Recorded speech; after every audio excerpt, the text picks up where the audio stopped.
हर वो पेशेंट जिसका आपने लोअर लिम्ब एग्जामिनेशन किया है या न्यूरोलॉजिकल एग्जामिनेशन आप लोगों को आया था, तो उसके एंड पे क्या कहना है, उससे पेशेंट को चला के देखना है, ठीक है, पेशेंट की वॉक देखनी है, ठीक है।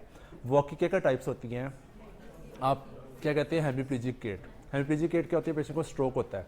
स्ट्रोक में क्या होगा कि पेशेंट का एक साइड वीक है, ठीक है, तो उसको अपर लिम्ब में फ्लेक्शन हाइपोटोनिया होगा, उसका हाथ ही ऐसे होगा, ठीक है, और उसका जो टांग है उसमें एक्सटेंशन हाइपोटोनिया होगा, ठीक है। तो पेशेंट कैसे चलेगा, ऐसे चलेगा, इसको कहते हैं हेमीप्लीजिक गेट या सर्कमडक्शन है इसका, ठीक है। पेशेंट एक दायरे में, आपने बुजुर्ग देखे होंगे मार्केट्स के अंदर, मस्जिद के अंदर जो ऐसे चाह रहे होते हैं, ठीक है, इसको क्या कहते हैं, हेमीप्लीजिक गेट या सर्कमडक्शन गेट, ठीक है।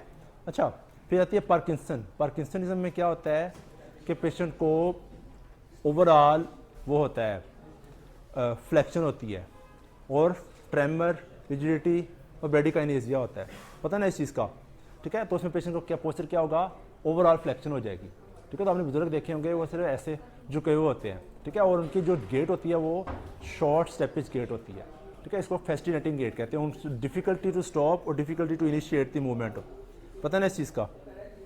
तो ये क्या हो गया, पार्किंसनिज्म गेट, ठीक है। अच्छा, फिर आता है सेरिबेलर गेट।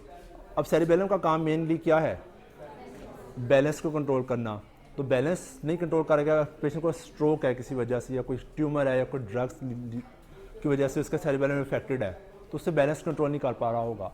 तो अगर इस साइड पे ट्यूमर है, ये साइड पे स्ट्रोक है, तो क्या होगा, पेशेंट ड्रंकन गेट भी कहते हैं इसको। पेशेंट वाइट, एक तो खड़ा ऐसे होगा ना, स्टैगरिंग वाइट स्टेपिज गेट होगी, ऐसे उसकी टांगे स्प्रेड आउट होंगी और वो उस लियन की तरफ, जिस तरह उसकी लियन उस तरफ गिरता चला जाएगा, ठीक है। अच्छा, उसके बाद आपने सुना होगा रोमबर्ग साइन। रोमबर्ग साइन और सेरिबेलर गेट डिफरेंट चीज़ें हैं, समझ गए नहीं। जो सेरिबेलम वाला पेशेंट होगा उसको नॉर्मली ही जो खड़ा भी होगा ना, तो वैसे गिरता पड़ रहा होगा। आपने टीवी पे देखा होगा, जो अल्कोहलिक होते हैं या पुलिस कोई मूवी है उसमें देखी ये चीज़ जो देखी होगी, ठीक है। तो वो पेशेंट क्या करते हैं, गिरते पड़ रहे होते हैं, अल्कोहलिक जो होते हैं। लेकिन जो रोमबर्ग्स वाला पेशेंट होता है वो बेसिकली आपके सेंसरी सिस्टम से रिलेटेड है।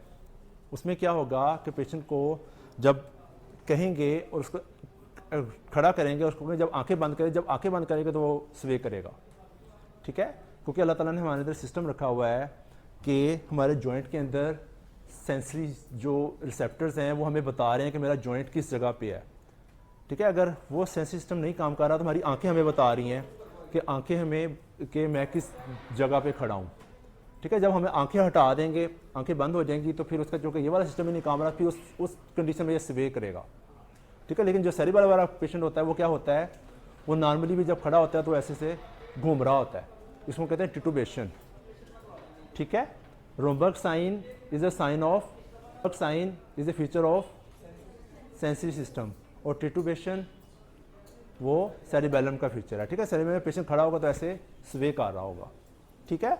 अच्छा, जो सेंसरी सिस्टम इन्वॉल्वमेंट है उसमें पेशेंट को होगा क्या, कुछ क्योंकि अपना उसको यहाँ से सेंसेशन सही नहीं आ रही, तो वो क्या करेगा, उसकी जो अपने पाँव को ऐसे ज़मीन पे मारेगा, ठीक है। इसको कहते हैं स्टम्पेज गेट, क्योंकि स्टैम्प करना होता है जिसको।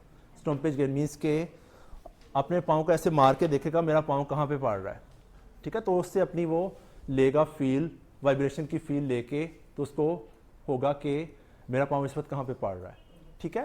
फिर आती है डायप्लीजिक गेट। डायप्लीजिक गेट आप लोगों ने देखी होगी, सीपी चाइल्ड के बच्चे जो होते हैं आप लोगों ने देखे हुए हैं, वो जो जिनकी पैदाइश में मसला होता है, हाइपोक्सिक ब्रेन इंजरी की वजह से सीपी चाइल्ड हो जाता है, तो उसमें एडक्शन हो जाती है, टांगे जो है ना, हाइपोटोनिया होता है, एडक्शन हाइपोटोनिया ज़्यादा का, तो टांगे उनकी जो आती है ना वो अपने टोस पे चलते हैं ऐसे करके, ठीक है। आपने ऐसे देखा होगा। अगर बचपन में उनकी एडक्टर रिलीज ना करवाया जाए तो क्या होगा, उनकी टांगे जो है ना आपस में ऐसे सीजरिंग होती है, सीजरिंग गेट भी कहते हैं इसको, ठीक है।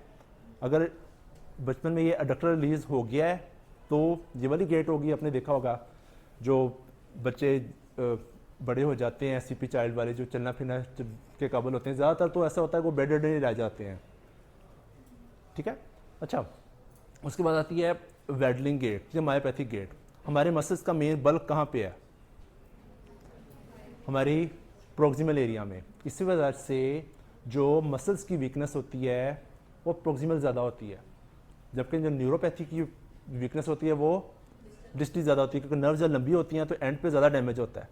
ठीक है, तो वेडलिंग गेट, आप लोग इसमें टेंडन बर्ग टेस्ट पॉजिटिव होगा। आप पेशेंट को कहीं खड़ा होने से क्या होगा, ऐसे करें तो ये उसका ये बाजू गिर जाएगा। ठीक है, होगा क्या कि पेशेंट ने अपना हाथ ऐसे रखना, ऐसे रख के, क्योंकि इसकी ये साइड गिर रही है, अब इसको कंपनसेट करने के लिए पेशेंट ने अपने कमर को ऐसे काट लेना है। ठीक है, तो वो ऐसे चल रहा होगा। वेडलिंग, इसको हम लोग क्या कहते हैं, मायोपैथिक गेट और वेडलिंग गेट।